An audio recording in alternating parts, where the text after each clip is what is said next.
আসসালামু আলাইকুম প্রিয় দর্শক, চলে আসছি ফরিদপুর জেলার কানাইপুরের অন্তর্গত নালানমোড় বাজারে। আমরা এই বাজারে খুব একটা আসি না, কারণ এই বাজারে আমাদের রিপোর্ট করার জন্য যে পরিমাণ পাট দরকার বা পণ্য দরকার আমরা সঠিক বা সাজানো গোছানো পাই না। এই কারণে এই বাজার খুব কম আসছে। আজকে আসছি অনেক দিন পরে, আজকে এসে দেখলাম যে বাজারে কোনো পাট নাই। পুরো বাজারে আমরা কোনো পাটের অস্তিত্ব পাই নাই। তারপরে আমরা বাজার পাট নাই পরে যেহেতু পাটের রিপোর্ট করার জন্য আসছি, আমরা রসুলপুর বাজার আব্দুল মালিক ভাইকে ফোন দিয়েছিলাম যে আজকে কেমন কিনতেছে। মালিক ভাই বলছে যে আজকে অ্যাভেলেবেল হচ্ছে পাটের আমদানি এখানে যেমন নাই, কারণ বললো যে ওই রসুলপুরের পাটের আমদানি নাই, একটা দুইটা পাট আসছে, খুবই কম পরিমাণে, খুবই কম। আজকে সর্বোচ্চ সে 5200 টাকা পর্যন্ত দাম দিছে।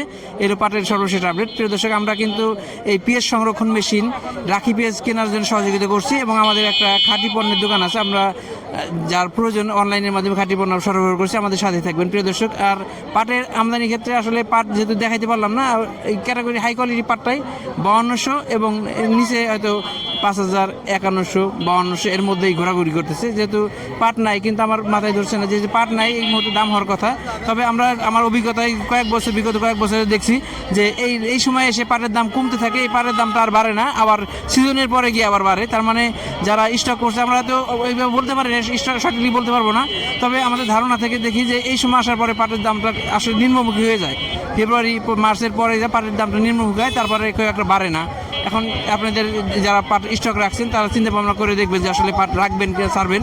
কারণ আমরা তো প্রতিনিয়ত দেখতেছি যে পাটের দাম বাড়ার কথা ছিল, তো 5400, 5500 থেকে আস্তে আস্তে একদিন দুই দিন পর পরই 100-200 করে নামতেছে। আজকে গতদিন আমরা রিপোর্ট করছিলাম সর্বোচ্চ 5300, আজকে দেখতেছি যে সর্বোচ্চ 5200। তবে বাজারে পাট নাই, আমরা পাট দেখাইতে পারিনি। আমাদের সাথেই থাকবেন, ধন্যবাদ। আসসালামু আলাইকুম।